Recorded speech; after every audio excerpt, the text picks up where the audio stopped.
Alors les miroirs sont beaucoup utilisés dans les instruments d'optique. On va voir pourquoi.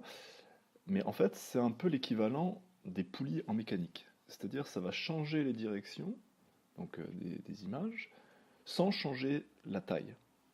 Donc, ça va permettre de répéter à l'envi un objet ou le faire aller dans la direction qu'on veut. Alors, voyons pourquoi. Prenons ici un objet AB quelconque. Donc, comme d'habitude, il émet de la lumière. Enfin, chaque point objet émet de la lumière dans toutes les directions. Et donc, cherchons son image. Alors, ici, j'ai par exemple ce rayon-là qui arrive sur le miroir. Donc ici, eh bien, le miroir va simplement permettre la réflexion, mais c'est la réflexion qui est toujours valable avec les lois de Descartes. Donc I égale I' ou I égale moins I' selon qu'on prend des angles en valeur absolue ou des angles algébriques.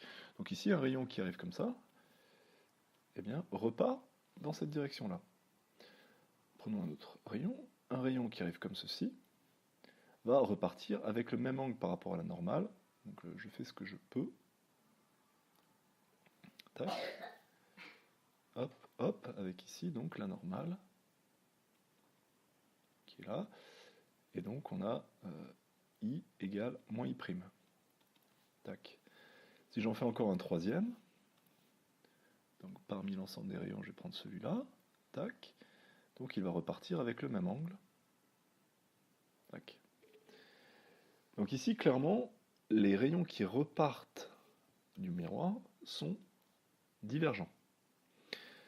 Donc il n'y a pas d'image réelle, il y a une image a priori virtuelle. Donc il faut observer avec un second instrument optique. Où est le point image virtuelle de B? Eh bien, il suffit de continuer les rayons. Je vais un petit peu tricher parce que je sais par avance où c'est. Oula, je triche beaucoup là.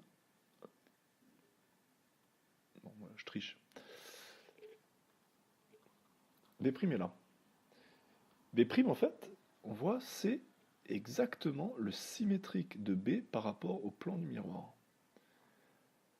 Et on pourrait faire exactement la même chose pour A. On trouverait que l'image de A, eh bien, est exactement le symétrique de A par rapport au plan du miroir. Donc on voit que dans ce cas absolument quelconque, eh bien, l'image de AB est de même taille que AB, simplement c'est devenu virtuel. Alors il y a quand même une petite différence parce que si je prends un objet qui n'est pas plan, donc prenons par exemple un point C ici. Donc il émet de la lumière dans toutes les directions. Et en fait, en faisant le même type de construction, eh bien, on verrait que l'image de C va se situer, bon, en gros, ici. Donc, comment interpréter cela? Imaginons, vous êtes dans le RER, et donc vous regardez la personne qui est en face de vous. Hop, vous êtes assis là avec vos yeux. Les rayons qui vous rentrent dans les yeux, eh bien, en fait, il y a deux catégories. Il y a les rayons qui arrivent directement, par exemple ce rayon-là arrive directement, ce rayon-là, ça ce sont les rayons directs.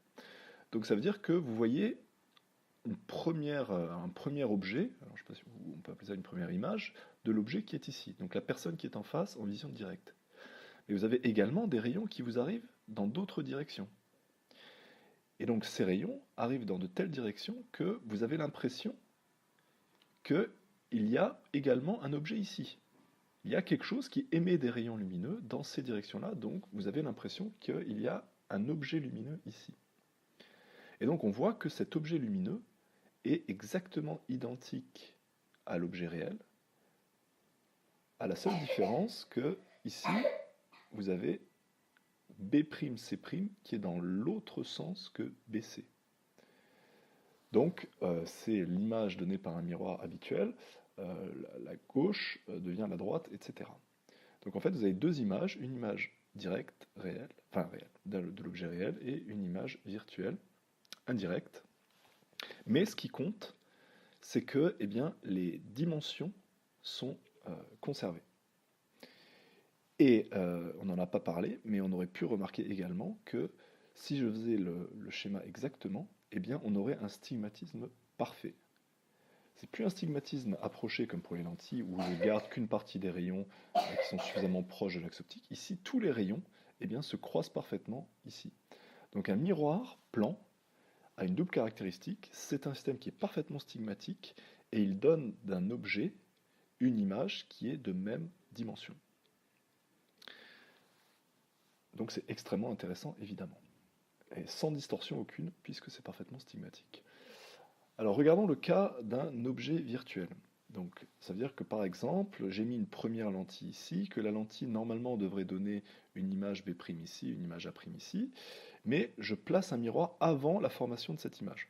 Donc ça veut dire que AB ici devient un objet virtuel pour ce miroir. Alors,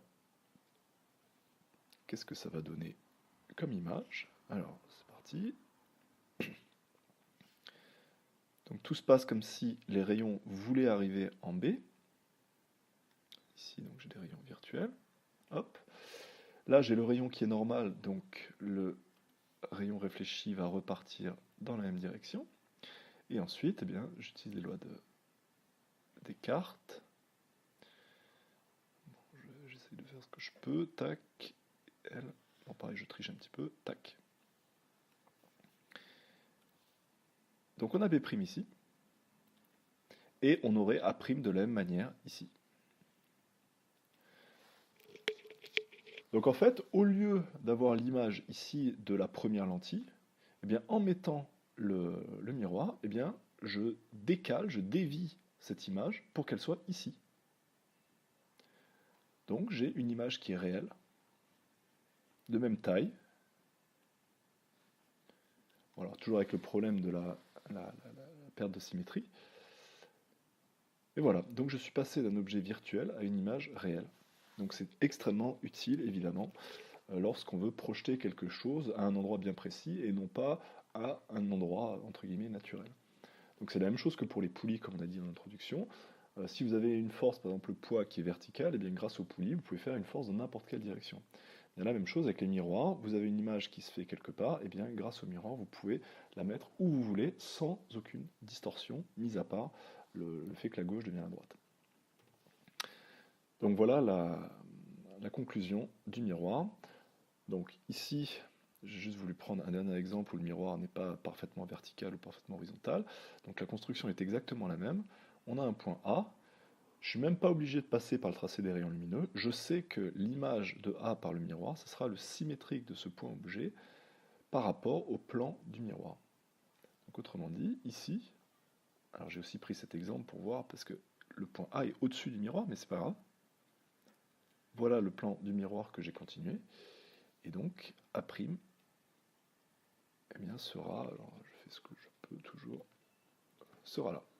Donc autrement dit, quelqu'un qui regarde, eh bien, il aura l'impression de voir quelque chose ici et quelque chose ici. Donc comme dans le RER, vous avez l'impression qu'il y a quelqu'un en face de vous et quelqu'un à l'extérieur. Voilà, donc il faut juste savoir ça, encore une fois, que l'image d'un objet, c'est le symétrique par rapport au plan du miroir, parce qu'il y a beaucoup d'instruments d'optique qui l'utilisent.